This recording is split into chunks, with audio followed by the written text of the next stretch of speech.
भाता आप सबकी आस्था के केंद्र शास्त्री जी ने कहा कि कवियों के रूप में विख्यात हुए और कवियों का सम्मान दिलाया भैया ने। यह तो भैया मेरे भरत, यह तो कवियों का ही अधिकार है कि राम की कहानी सुनाए।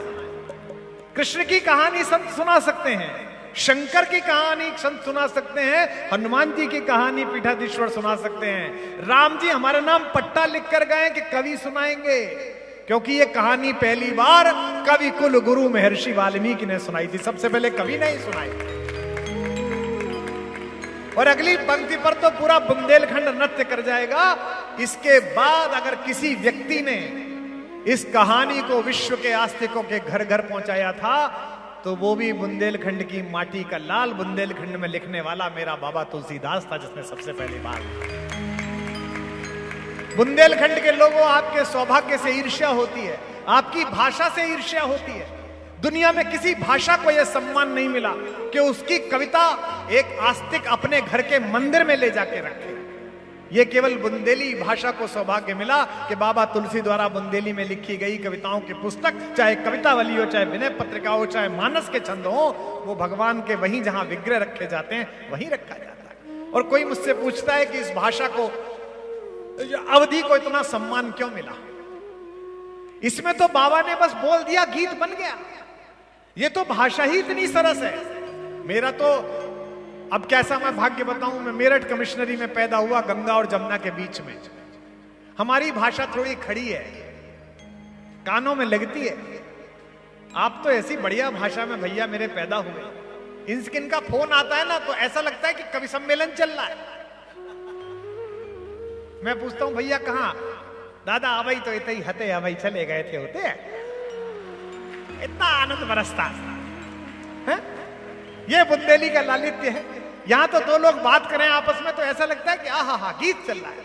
बरसात हो गई है, पानी भर गया है, बुढ़े बुढ़िया वहां कोने में गढ़ा के एक बाहर के मकान में बुढ़िया डांट रही है बुढ़े को कि तुम तो कह रहे चिपस बिछवा लो ना, मैं तुमने एक नहीं मानी, तुम्हें रपट गई, लग गई घुटना में।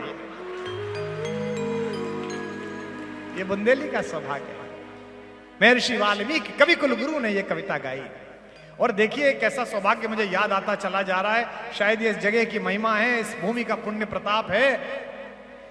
ये बुंदेलखंड से ही निकले इसे गाने वाले महाकवि केशव, ओरछा राजा के राज्य कवि, जिन्होंने रामचंद्रिका का प्रणयन किया, अद्भुत पुस्तक लिखी उन्होंने।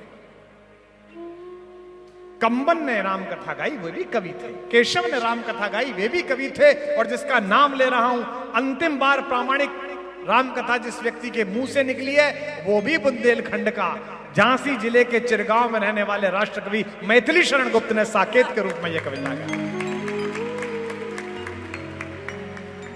आपने 12 साल राम जी को रोका तो रॉयल्टी खूब वसूल करी, पूरा माल खींच लिया राम जी से, बोले यहीं रहो, यहीं कविता लिखी जाएगी। मैथिली शरण गुप्त ने लिखा कि राम तुम्हारा चरित्र स्वयं ही काव्य है, कोई कवि बन जाए सहज संभाव्य है। मैं भी सामान्य सा व्यक्ति बोलने योग्य हो गया इस कथा के कारण, इस कहानी के कारण। और इसकी प्रेरणा क्यों मिली? 5-6 वर्ष पूर्व मेरी बड़ी बिटिया जो भारत में काम करती है, भैया को बड़ी प्रिय है, इनकी बड़ी लाडली है। जब भी ये घर आते हैं, अच्छा ये युवा आदमी है, इनके बारे में लिखा है शास्त्र में, या निशा सर्वभूतानाम तस्याम जागृति संयमी। 3 बजे तो इनका दिन शुरू होता है, रात को 3 बजे तक, और मैं तो सो जाता हूं। तो जब भी ये पधारते हैं तो इनका आना होता है 1-1:30 बजे। तो साधना करनी पड़ती है कि आज भैया घर आ रहा है तो आज जागो, दिन में सो लेना, कोई दिक्कत नहीं है। वो लंदन में पढ़ती थी। जब मैं उसे छोड़ने के लिए गया तो मैं सामान के साथ रामचरितमानस की पोथी भी ले गया, अर्थ सहित। मैंने उससे कहा कि बेटा ये परदेश है, विलायत है, जाड़ा पड़ता है, बर्फ पड़ती है, कभी मन विचलित हो तो इस कहानी के पन्ने पलटना, इससे बड़ी ताकत मिलेगी। आज्ञाकारिणी बच्ची है, पूर्वजों के संस्कार आए हैं। उसने कहा जी पापा जी। उसके 2 महीने बाद किसी कार्यक्रम में गया था, वो मुझसे मिलने आई तो मैं उसे हॉस्टल छोड़ने ऊपर तक गया। पिता थोड़े ज्यादा संरक्षक भाव के साथ भरे होते, वरना तो उस हॉस्टल में रोज जाती थी वो। मैं उसको रूम तक छोड़ के आया, देखा कि मानस जी वहीं रखी हुई है, वही गांठ लगी हुई। मैंने कहा बेटा ये पढ़ी नहीं? हाँ पापा पढ़ लेंगे। 6 महीने बाद फिर गया, देखा कि मानस जी में ही रखी हुई है। तो इस बार मेरे अंदर का अधिकार जागा पिता का। मैंने कहा ये गलत बात है, बीच में तुम्हारी तबीयत खराब हुई थी, तुम्हें पढ़ना चाहिए था। अग्रता नाम है उसका, बच्ची का, मेरी बिटिया का, बड़ी का, अग्रता। मैंने उसको कहा पढ़ना चाहिए था। उसने टेम्स नदी के किनारे घूमते हुए मुझे कहा कि जिस व्यक्ति ने अपनी गर्भवती पत्नी को अपने घर से निकाल दिया किसी धोबी के कहने पर, आप उसका चरित्र पढ़ने के लिए मुझे कहते हो, स्त्री होकर, लड़की होकर। तो मैंने उसको कहा ये तो कथा झूठी है, ये तो हुई नहीं। श्रीमद् वाल्मीकि रामायण तो भगवान राम के राज्याभिषेक के बाद समाप्त हो गई। ये जो बाद में उत्तरकांड जोड़ा गया है, ये आज से 1800 साल पहले जिन धर्मों की आमद हुई, उन्होंने भारतीय देवताओं के बारे में वितृष्णा, शंका, संदेह, अरुचि और उपेक्षा पैदा करने के लिए, आस्तिकों के मन में यह बात भरने के लिए 2 प्रसंग गढ़े। एक सीता परित्याग और एक शंभूक वध। दोनों प्रसंग गढ़े, ये गलत है। और मैंने उसे तर्क सहित समझाया।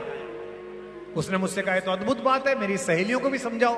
मैंने उसकी सहेलियों को भी समझाया, पर मुझे लगा ये तो 5-6 बच्चे हैं। अब मेरा कर्तव्य बनता है कि देश में जितनी बेटे बेटियां हों, मैं उन्हें यह बताऊं कि हमारे तीनों देवताओं को लांछित करने का योजनाबद्ध प्रयास किया गया। जगत के कल्याण के लिए विषकंठ में धारण करने वाले शंकर को नशेड़ी बनाया गया। दुनिया के सबसे बड़े रणनीतिकार, कूटनीतिज्ञ योगेश्वर कृष्ण, जो गुरुओं के गुरु हैं, जगत गुरु हैं, उनको रास रचाने वाला बनाया गया। और अपनी मर्यादा स्थापित करने वाले पुरुषोत्तम मेरे राघवेंद्र सरकार के माथे पर यह बंधा गया। इसलिए उस दिन से संकल्प लिया कि हे वाग्देवी, आज से 36 वर्ष पूर्व जब मैंने तुझसे वरदान मांगा कि हिंदी कवि सम्मेलनों से वापस जा रही पूरी पीढ़ी कवि सम्मेलनों में लौट कर आए, तो तूने ऐसे नवाजा कि मैंने एक बार एक पंक्ति दीवाना कहता गाई तो लाखों लाख लोगों ने मेरे साथ गुनगुनाई। ऐसा आशीर्वाद माता तूने मेरे सिर पर रखा। आज रोज रात की तरह भगवान बागेश्वर धाम से, सिद्ध पीठ से, जिनके दर्शन मात्र से आपके मन के क्लेश मिटते और इच्छा पूरी होती है, उसके पीठाधीश्वर की उपस्थिति में, उस मेरे परमात्मा के प्रतिनिधि की उपस्थिति में, आप सबके करतल ध्वनि के बीच, आपके उठे हुए हाथों के बीच, मैं भगवती से केवल यह मांगता हूं कि इतनी चेतना दे, इतनी शक्ति दे, इतनी आयु दे कि अंतिम सांस तक वाम पथ पर जाती हुई पूरी युवा पीढ़ी को राम पथ पर ला सकूं। बस यही कल्याण प्रारंभ।